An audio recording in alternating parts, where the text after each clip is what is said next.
Gumawa ako ng Spanish style na bangus. Niluto ko. Pressure cooker. Meron tayong nawasa.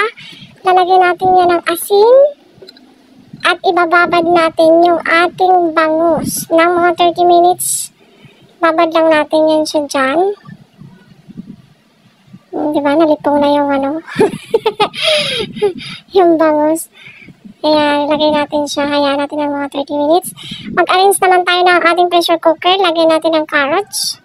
Lagyan natin ng bawang yan na hindi ko inalis yung kanyang balat.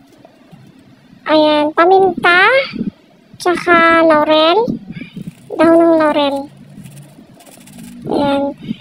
Mas maganda hindi alisin yung balat ng bawang para mas mabango. At meron ako dyang karne. Ayan. Ko lang siya, pinito ko sa sarili niya mantika hanggang maganyan yung kanyang kulay. And then, ilagay natin yung bangus dyan sa ibabaw ng aking inarrange na carrots. And then, ayan, ayusin lang natin ng maayos. And then, lagay natin yung natitirang carrots dyan sa taas. Yan.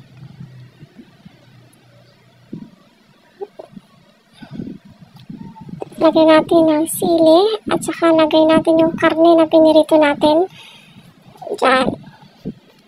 Arrange lang natin ng maayos. And then, lagay natin syempre ng asin. Another asin. Puro tayong asin ngayon. Yeah. Tsaka lagyan natin ng mantika. Ang lagay ko siguro ng mantika dyan ay nagpas sa kalahati. Ayan, lagyan natin ng tubig. At naka-pressure cooker na po siya. Ayan. Mga 1 oras kalahati ko siyang pressure cooker. Ayan na yung kinalabasan. Ang sarap niya.